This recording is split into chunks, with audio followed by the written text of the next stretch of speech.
You're listening to Catholic Chicago. Ahead, the Archdiocese of Chicago brings you programs about the people, events, and issues that touch our lives. Welcome to Catholic Chicago.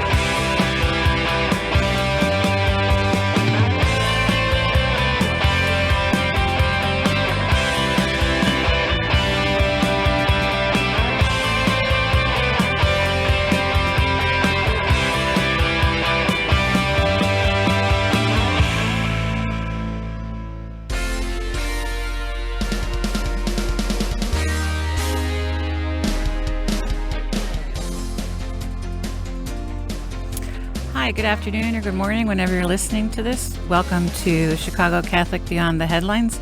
My name is Joyce Duriga and I'm the editor of the Chicago Catholic. And this show is about going beyond the headlines of what we cover in the newspaper and introducing you to the folks who are really on the ground doing the good work that we cover in the paper every issue. Before we go on, I just want to encourage you to follow us. You can keep in touch with us at chicagocatholic.com and follow us on social media. And we also have an e-newsletter that comes out about 3 times a week. And you can also subscribe for $25, where we come out about every 2 weeks. So I'm super excited for this topic today. So we're going to talk to you about the Fire Foundation. And it's part of what it does is they raise money and provide grants for Catholic schools to educate students with special needs or disabilities. And sometimes it can be a challenge for Catholic schools based maybe their building isn't set up for handicap accessibility. Sometimes the budgets are too tight, but this foundation really goes the extra mile and provides kind of the bridge the Catholic schools need to educate all students. So today we have joining us Darlene Duggan, from the Fire Foundation. She's the vice president. And then Mike Kendrick, who's a principal at St. James in Arlington Heights. And they have 2 students there who are being supported by the Fire Foundation. So thank you. Welcome. Thank you. Thank you for having us today. Darlene, why don't you get us started? You can talk about how the foundation, it's a national foundation, but it's a local affiliate, how it got started and kind of the work that you're doing. Sure, yeah. So the Fire Foundation of Greater Chicago, we've been around now for about 3 years. We got started just before the pandemic hit, so I have to admit that the pandemic slowed our pace slightly. However, we are now in full swing and moving ahead full throttle. The foundation was originally founded by Lely and Bob Herrig. Their youngest daughter, Katie, who is actually a student in Mr. Kendrick's St. James School, has cerebral palsy, and she had some special needs that weren't able to be accommodated at a typical Catholic school, and that's something that they really wanted for their daughter. So they kind of started a foundation to support the funding. Really, oftentimes there's lots of barriers to why children with special needs aren't included in Catholic schools.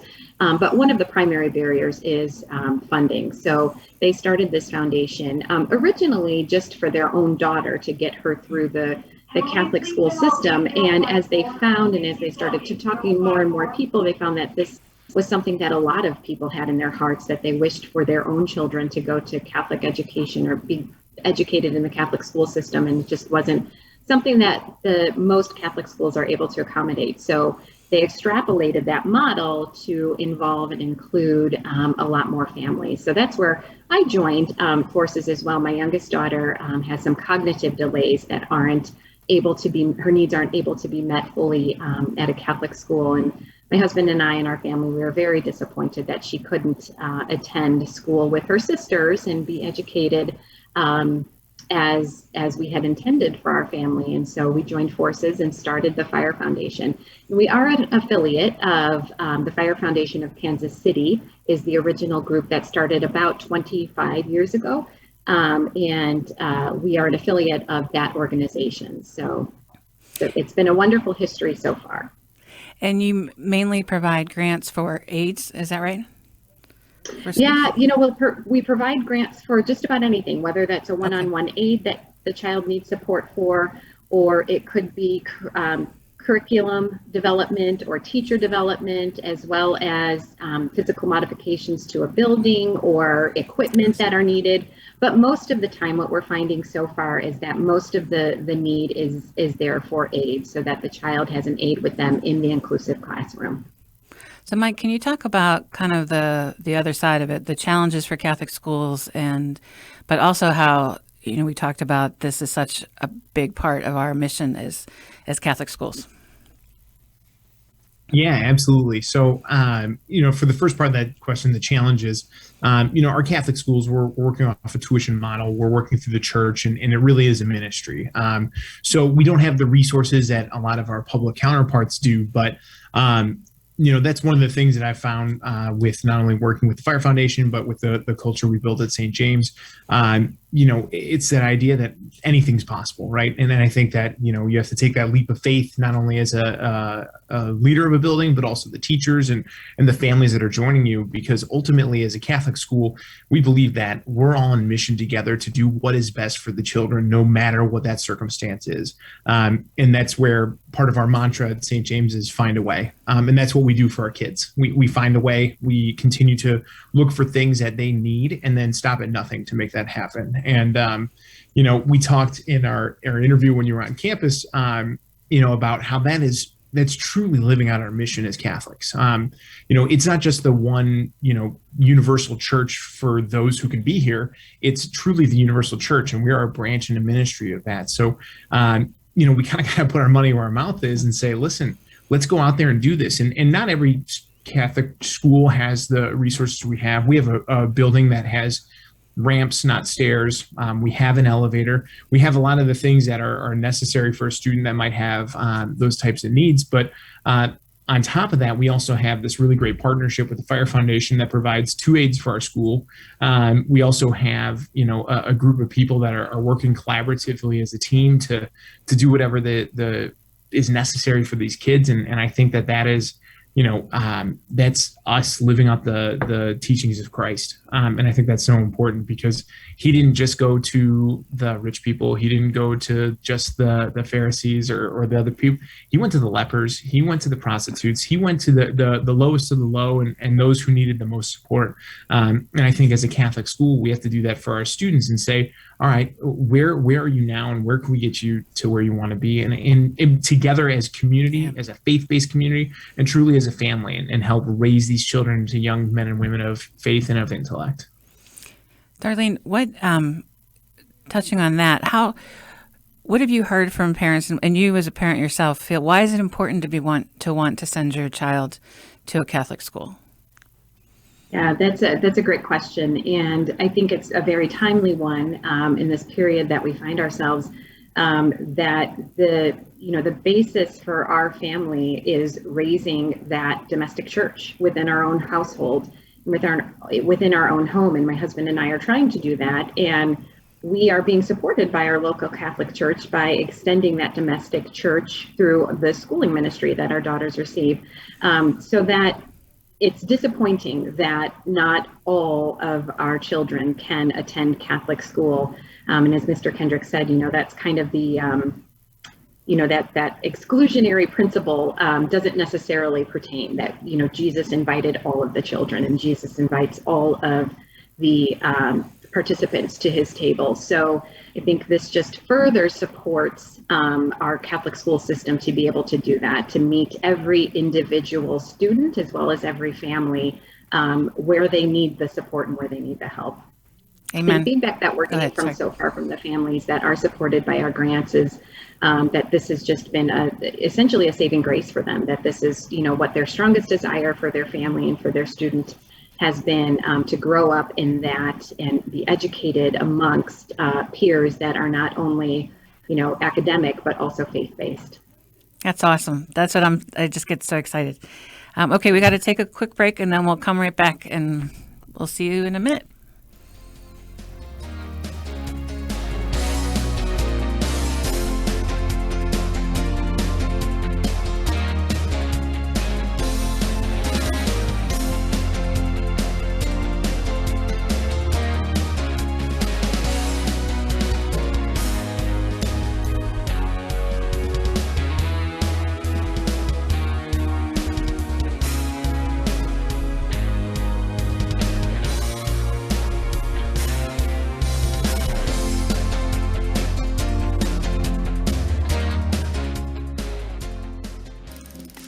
have an old bicycle that's not being used? Consider donating it to Catholic Charities Veterans Bike Project of Lake County. Skilled volunteers are refurbishing bicycles to make them safe and ready to be used by veterans to get to and from their new places of work.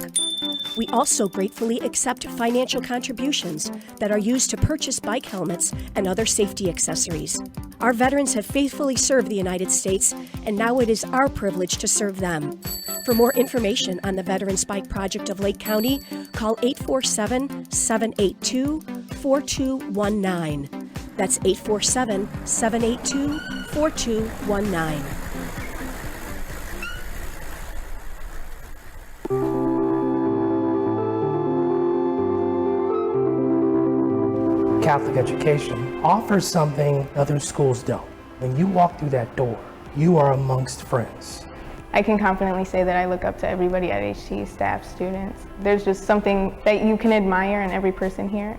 We treat everyone here with the same kind of respect that we would hope that exists in our families. Our curriculum is very rigorous, and we hope to match the academic rigor with our level of academic support.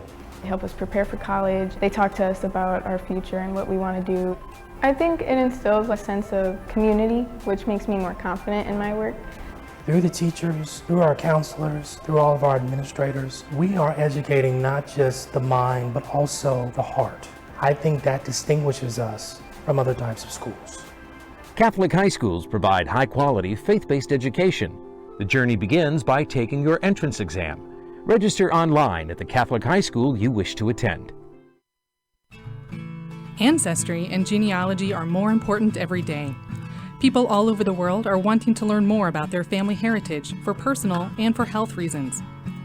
At Catholic Charities, we are hearing from adults who lived for a brief time at St. Vincent's Orphanage, the wonderful life-affirming agency that operated out of our headquarters for 91 years, serving thousands of women, children, and families until it closed in 1972. Our post-adoption services help adults who want to learn more about their experience at St. Vincent's. Our compassionate staff members provide whatever family background information they can offer, along with support and reunion services. To learn more, call 312-655-7093. That's 312-655-7093. The spirit of St. Vincent's lives on in the inspiring stories that continue to emerge today.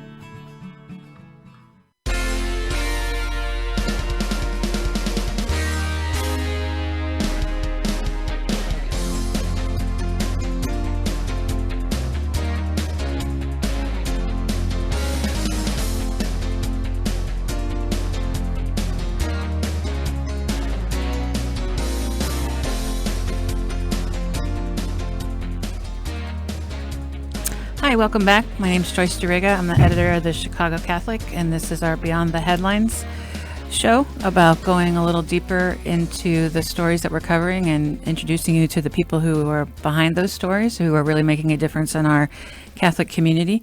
And just to remind you, you can visit us at chicagocatholic.com. You can also follow us on social media. The links are there. We have an e-newsletter that's free that we send out about 3 times a week. And you can subscribe for $25 a year, and we come out about every 2 weeks. So I want to welcome back. We're talking about the Fire Foundation. We've got Darlene Duggan who's the vice president of the Fire Foundation of Greater Chicago, and we have Mike Kendrick, who's the principal of St. James in Arlington Heights, and we're talking about the great work they've been able to partner on to educate our children with special needs. So, Mike, can you talk about what a difference or what the effect of having like Katie and you have Gabby in kindergarten or preschool, and anyway, she's young, but having them in the classroom does for the environment of the school, for the kids, you know? Yeah, it's a beautiful thing. We love having them in our building. First, because we're, fulfilling that partnership with their parents that, we want to raise these children in the faith and in a faith-based environment, which is a beautiful thing. And then I think the students at school just get to interact with kids that might be a little bit different than themselves, or might learn that, they have needs that might be more visible than mine, but we all go through something a little bit differently. And what we've seen is that not only do our kids like accept them, but they embrace them, which is a beautiful thing. Katie, who's in 8th grade, will have lunch bunch groups with some of the other 8th graders, and they'll play apples to apples and interact with her and have these times. And, and it's great because they're not forced to be there. They don't have to do this. They're doing it out of the kindness of their heart because they've had that experience of seeing, Katie move with them for the last 2.5 school years. And, she's going to graduate with them. She's going to get her diploma with the rest of the class at the end of this year. And it's fantastic. And I think it's one of those things where it just like, it's a multiplier. Everybody just enjoys it and grows. And, it's just a way of even teaching our kids how to live out their faith for others. Darlene, you're shaking your head. Yes. Yeah, I was just going to say, if I could add to that, please. I think this is modeling exactly what our students and what our community is going to see in the real world, so to speak. These are young kids that are just in elementary school right now, but when you do end up as an adult in the workforce and you have a job and you're out and about in the community, there's a variety of people out there, and there's a diverse population that we are now setting these children up with exactly how to incorporate those inclusion principles at a young age. So it's just going to be a natural flow for them as they progress and as they age and as they enter the workforce and real adulthood. So not only is this, an incredible experience and a welcoming experience for the student that's receiving the services and is the one with special needs, but also those kids who are sitting at the lunch table together and beyond. It's happening today, but this is lessons that are learned for the future as well, and setting a good foundation. So I think it's so amazing because sometimes you feel like maybe out of fear or they don't want to offend, like you don't know what to do when you encounter someone who might have physical differences. And so the kids are getting this at an early age, like you're saying, and they're going to be able to, it's just going to be something they understand, they have a special sensitivity to going for as adults, and they can, that kind of ripples out, right? Hopefully that they can share that with others. And so it's super cool. Yeah, absolutely. Now, Mike, I know that also, I'm going to go back to that, the Haring family, they talked about how the difference, it's cheered up Katie's, more interactive. She likes those lunch brunch groups, and it's just been, and then the other family that we interviewed, they said their son has Downs, and he gets into the car and he just talks and talks. And I guess the girls have kind of befriended him. He's a young guy. And, she talks about, he gets in the car and talks about all his friends and what they're all doing and how they did homework today. So it seems to just benefit everybody, all around across the board. So, Mike, you guys have done some work with the Fire Foundation, right? With some staff development, or maybe helping the other schools, or sharing what you've been learning and doing. Can you talk a little bit about that? Yeah. So we, each year, or every other year, the Fire Foundation has a big conference that they do, which is a big professional development setting. And our teachers have done some training with them and really working on, how do we, up our inclusion game and really provide specific and targeted needs to the students, not just kind of these like blanket, hey, we're going to do this for all, but really like finding those individual things that our kids need. And then how do we not only implement them in with one of our learning behavior specialists or things like that, but how do we train our teachers inside the classroom to pull the most out of the kids as well? And really, we operate on the idea that our learning behavior specialists and our special ed aides aren't the only special ed teachers in the school. Everybody is, right? Because every kid has some sort of need, and every student, whether that's academic, social, emotional, behaviorally, they all have a need for something. And how do we provide that for the students, not only identifying that, but then, being able to give them what we need, and having the Fire Foundation in our back pocket has been great for that. Not only to, tap into their trainings and resources they have, and obviously the funding, but then, word's starting to spread a little bit too, which is great. And, I know that we've had, at St. John's, not too far from here, they, have gotten connected to the Fire Foundation and a few other schools as well. And we're kind of, building our own, Chicago network, which is really great. And, anytime that collaboration, whether it's principals or teachers or things like that, when those things happen, that's how we all grow together, not only as individual schools, but as a greater school system or even a church at that point as well, because we're stronger together. And that's something that we hopefully can continue to do in developing these relationships with other schools. Darlene, you're in 4 schools now. You've been getting a lot of interest, right? Yes, we have a ton of interest in this current academic school year. We are in 4 elementary schools, and we're hoping to expand that in the future, hopefully for next year. Our application for the next academic school year will open in January. So if anybody is interested, they can check out our website, which is firefoundationchicago.org, and we will have that application up and ready and available in the new year. Now, does the school apply or the parents? And then do you have any, go ahead, I'm sorry. I was just going to say this, the school applies. So whether that's the principal or the special ed teacher or just the classroom teacher who is hoping to welcome a student with special needs into their classroom. But it does come from the school. And we encourage any parents out there who are listening to this and have somebody that they think that would benefit from our funding and from our support of our foundation to reach out to their local Catholic school. And if they don't necessarily have a relationship yet or are not sure which one would be most appropriate, we can connect them and we can have those conversations as well. That's awesome. Okay, we're going to take one more quick break and then we'll be right back. Thank you.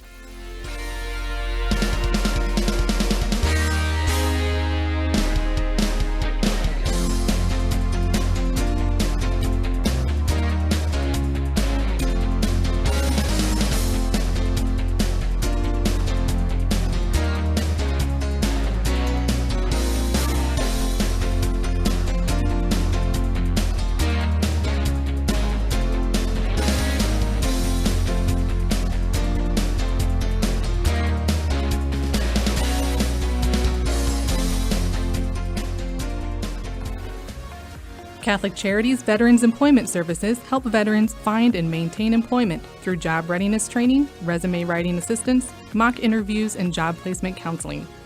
We work with a wide array of employers and community partners to help veterans reach their career goals. We owe a debt of gratitude to all of our veterans for the sacrifices they made to serve our nation. It is our privilege now to assist them. To learn more about Catholic Charities Veterans Employment Program in Cook County, call 773-808-2954. In Lake County, call 847-782-4219. You can also learn more at CatholicCharities.net. To all United States veterans, thank you for your service.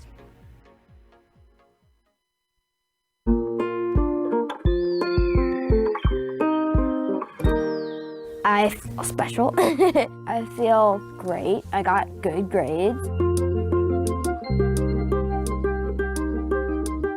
We've seen a huge surge in our kids now meeting or exceeding grade level. Come check us out. You may have never thought we were an option before.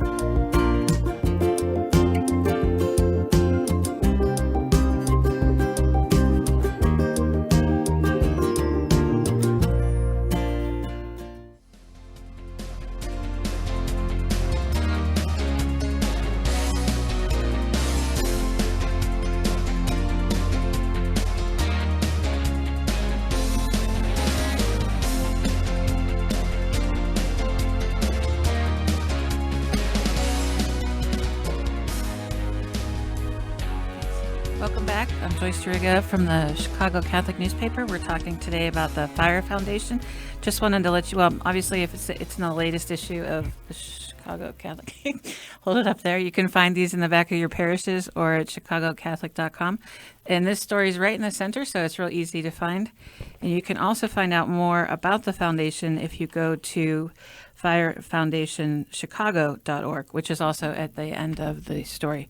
So we have about 5 minutes left. I mean, you both have a wealth of experience in this area. I'm wondering if there's just something on your heart or any kind of experiences, advice you can give to maybe people who are listening, whether it's on the academic side or it's on the parental side, or maybe it's just somebody who, wants to help, wants to start making it more accessible in our Catholic schools for people with children with disabilities.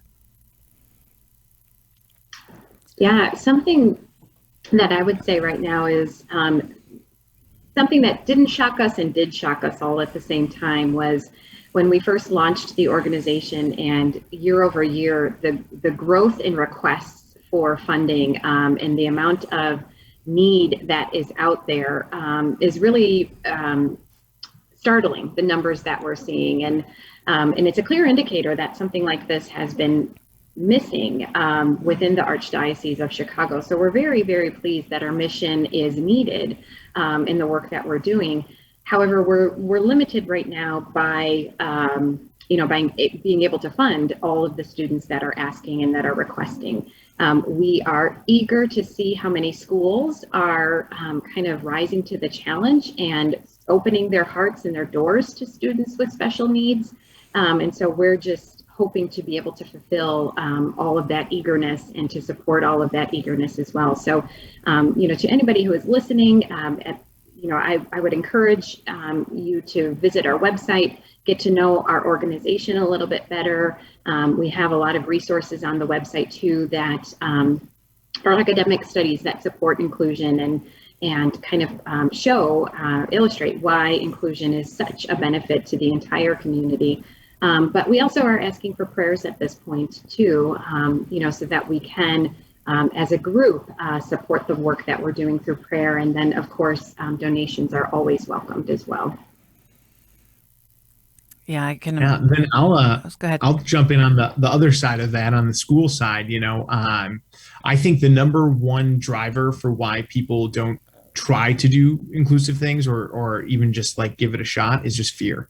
And I would encourage anybody out there that has wanted Catholic education for their child, but doesn't think it's possible. Or on the other end, if you're an educator or somebody in a building and you don't think it's a possibility, have faith, not fear, because anything is possible. And I think that you got to take that first leap and you have to say yes. And then you can figure everything out. It's not going to be perfect the first time around when things happen, but it's going to get better and better and better. And as more schools are saying yes, as more parents are saying yes, as more people are hearing that call, it's going to collectively, improve as a group. So my biggest thing is to push that fear to the side, as hard as that is, and just jump in with 2 feet and say yes, because nothing's going to happen until that moment happens. Amen. And we're got to wrap up, but this is super exciting. I hope a lot of people listen, and we're going to share it on social media and stuff too, and they read the story. I think this is just amazing what you guys are all of you are doing at the foundation, at the school, at other schools. We pray to get more people to say yes. And hold on one second. Mike, am I wrapping up like wrap up? Sorry. Okay. See, I'm learning. So anyway, this is Joyce Duriga, the editor of the Chicago Catholic. This has been our Beyond the Headlines episode, talking about the Fire Foundation and the work it does to make Catholic education accessible to students with special needs. And follow us on chicagocatholic.com, and we'll see you in a few weeks. Bye.